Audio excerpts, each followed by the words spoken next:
오늘 성경 말씀은 아가 5장 2절에서 8절입니다. 오늘 본문 2절부터 5절은 솔로몬과 술람미 두 연인에게 사랑의 위기가 찾아오게 된 원인이 술람미 여인의 안일함에 있었다는 것을 말하고 있습니다. 2절에서 내 머리에는 이슬이, 내 머리털에는 밤 이슬이 가득하였다 하는구나 라고 하였는데, 이처럼 머리에 이슬이 가득한 것은 중동 특유의 기후 조건 때문입니다. 즉 중동 지방은 강수량은 적지만 밤에는 이슬점 이하로 기온이 떨어지기 때문에 새벽까지 많은 이슬이 내린다고 합니다. 따라서 이로 보아 솔로몬이 술람미 여인을 찾아온 때는 깊은 밤이었음을 알 수 있습니다. 게다가 이곳은 밤이 되면 매우 차가운 바람이 불고 각종 짐승이나 강도 등의 위협 때문에 광야는 말할 것도 없고 도시에서도 사람의 왕래가 거의 없는 것이 일반적입니다. 그렇기에 오늘 본문의 술람미 여인도 깊은 밤이 되자 솔로몬이 오지 않을 것이라고 생각하여 옷을 벗고 잠자리에 들은 것입니다. 하지만 솔로몬은 불쑥 찾아왔습니다. 이렇게 전혀 예상 밖의 일을 당한 술람미 여인은 적절히 대처하지 못하고 머뭇거리다가 심각한 위기에 직면하여 고초를 겪게 된 것입니다.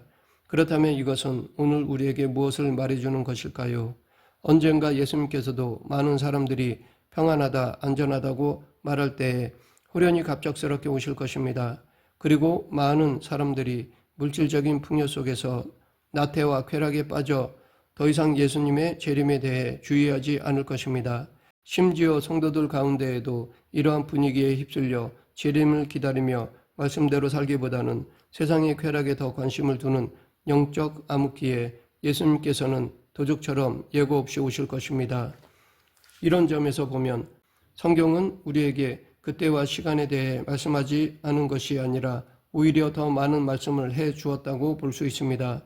영적인 눈만 열려 있다면 그리스도의 재림을 예고해 주는 징조들은 도처에 널려 있음을 알 수 있는 것입니다. 밤이 깊어지자 더 이상 님이 오시지 않으리라는 생각에 기다림을 포기하고 잠자리에 들었다가 정작 그 시간이 오자 적절히 대처하지 못해 많은 고초를 겪었던 술람미 여인의 모습은 오늘 우리에게 교훈을 준다고 할 수 있습니다.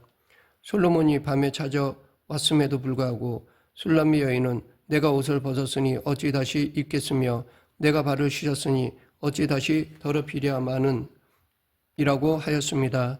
여기서 어찌 다시라는 말은 어찌와 그렇게의 복합어로서 강조를 의미합니다. 또한 입겠으며와 더럽히랴라는 말도 강조용으로 되어 있어 입을 수 없다라는 뜻과 더럽힐 수 없다라는 강한 뜻을 내포하고 있습니다.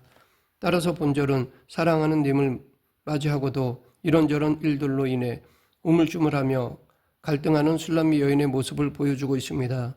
이런 모습은 천국 잔치에 초대받고도 땅의 일들을 핑계대며 거절하는 어리석은 자들을 연상케 합니다. 또 한편으로 어쩌면 지금 우리의 모습이 이렇지는 않은지 성찰해 보아야 할 것입니다. 우리는 우리의 삶의 우선순위를 하나님께 두어야 할 것입니다. 아무리 바쁘고 분주하더라도 먼저 하나님을 만나고 그리스도와 교제하는 일을 최우선순위에 둠으로써 세상이 줄 수 없는 평안을 누려야 할 것입니다. 술람미 여인은 그토록 사랑하는 님이 찾아왔는데도 맨발로 뛰어나가 맡기는커녕 오히려 어찌 다시라는 말을 반복하며 우물쭈물하였습니다. 이런 모습은 처음 솔로몬을 향한 그녀의 모습과 비교하면 너무나 달라진 모습입니다. 이렇게 술람미 여인이 달라진 이유는 아마도 결혼식을 통해 솔로몬의 정식 아내가 되었다는 안도감과 함께 점차 시간이 지나며 처음에 뜨거웠던 사랑이 식었기 때문이라 생각됩니다. 이런 상태를 우리는 권태기라고 부릅니다. 그런데 이 권태기도 위험하지만 이보다 더 위험한 것은 영적 권태기일 것입니다. 즉 그리스도와 성도들 간의 연합을 결혼에 비유한다면 성도들에게 찾아오는 이러한 영적 나태함이야말로 훨씬 위험하고 치명적일 수 있다는 것입니다.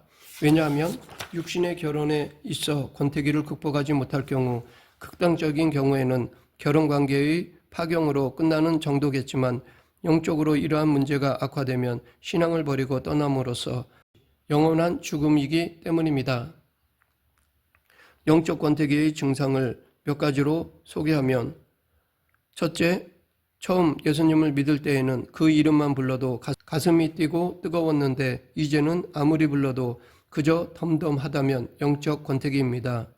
둘째, 초신자 때에는 교회에 나오면 모든 것이 신선했는데 지금은 때로 지루하게 느껴진다면, 셋째, 처음에는 직분을 맡겨주면 기쁘고 영광스럽게 느꼈는데 지금은 귀찮은 생각이 든다면, 다섯째, 교회의 모든 일들이 남의 일처럼 느껴진다면, 여섯째, 기도나 말씀 공부가 싫어지고 예배 시간에도 자꾸 시계를 보게 된다면, 마지막으로 헌금 드릴 때에 아까운 생각이 든다면 이 모두 영적 권태기입니다.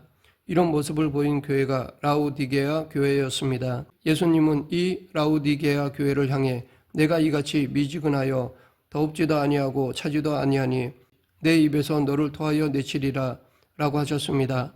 이 말씀은 오늘날 영적 권태기에 빠진 성도들에게 주시는 말씀입니다. 첫사랑이 식었다면 과거부터 지금까지 베푸셨던 하나님의 은혜와 사랑을 기억하며 첫사랑을 회복하도록 힘쓰고, 마음이 돌처럼 딱딱해졌다면 부드러운 마음을 달라고 기도하며 세상의 염려나 탐심으로 믿음의 때가 끼었다면 이를 제거하기 위해 몸부림을 쳐야 할 것입니다. 술람미 여인은 뒤늦게나마 사랑하는 연인을 맞기 위해 정성껏 단정하였습니다. 아마 그녀는 향품뿐만 아니라 옷도 갈아입었을 것이고 머리와 얼굴도 세심하게 매만졌을 것입니다. 그리고 이렇게 하는데 당연히 어느 정도의 시간이 흘렀을 것이고 이후 그녀는 비로소 단장된 모습으로 문을 열었을 것입니다. 하지만 이미 때는 늦었습니다. 그녀가 문을 열었을 때 이미 사랑하는 님은 떠나고 없었습니다. 그래서 그녀는 서둘러 성 안까지 뛰어나가 애타게 님을 찾았지만 찾기는커녕 오히려 성을 지키는 자들로부터 봉변을 당하는 순환까지 겪었습니다. 이것은 오늘 우리에게 땅의 모든 일에 적당한 때가 있듯 하나님과의 사랑에도 반드시 때가 있다는 것을 가르쳐 줍니다. 즉 하나님의 은혜와 구원 역시 정한 때가 지나면 아무리 애를 써도 얻을 수 없다는 것입니다. 그러므로 우리는 지금은 은혜 받을 만한 때요, 보라 지금은 구원의 날이로다 라는 사도 바울의 말처럼 이렇게 은혜 주실 때 복음을 전하고 용서의 날을 주실 때 회개하도록 힘써야겠습니다. 또한 하나님께서 생명을 주시고 은사와 사랑을 주실 때 힘써 일하도록 해야 하겠습니다. 한치의 착오도 없이 만물을 운행하시는 하나님께서는 언젠가 때가 되어 은혜의 문을 닫으시고 심판을 하실 것입니다. 술람미 여인은 성을 지키는 자들로부터 말할 수 없는 육체적, 정신적 고통과 순환을 당했습니다. 그들이 이처럼 술람미 여인을 때리고 베일을 벗기는 난폭한 행동을 했던 것은 아마 밤거리를 미친 듯 헤매고 다니던 그녀를 수상하게 여겼거나 아니면 비천한 창녀로 생각했기 때문일 것입니다. 물론 이것은 꿈속에 있었던 일을 그린 것이지만 그야말로 어처구니 없는 일이 아닐 수 없습니다. 왜냐하면 술람미 여인은 이스라엘 최고의 권력자인 솔로몬을 신랑으로 둔 왕으로서 앞의 내용에서 보면 귀족들의 잔치 집에서도 모든 이들의 주목을 받았었고 결혼식 때에도 60명의 정예 병으로 구성된 군사들의 호의를 받으며 입성했던 여인이었기 때문입니다. 따라서 정상적인 상황이었다면 성 안을 순찰하는 자들이나 성벽을 파수하는 자들은 술람미 여인 앞에서 머리조차 제대로 들지 못했을 것입니다. 하지만 지금은 그녀가 최하위급 사람들로부터 문매를 맞고 겉옷까지 벗기는 수모와 봉변을 당하고 말았습니다. 그 이유는 오직 하나, 곧 그녀의 안일함과 나태로 인해 사랑하는 님 솔로몬을 떠나보냈기 때문입니다.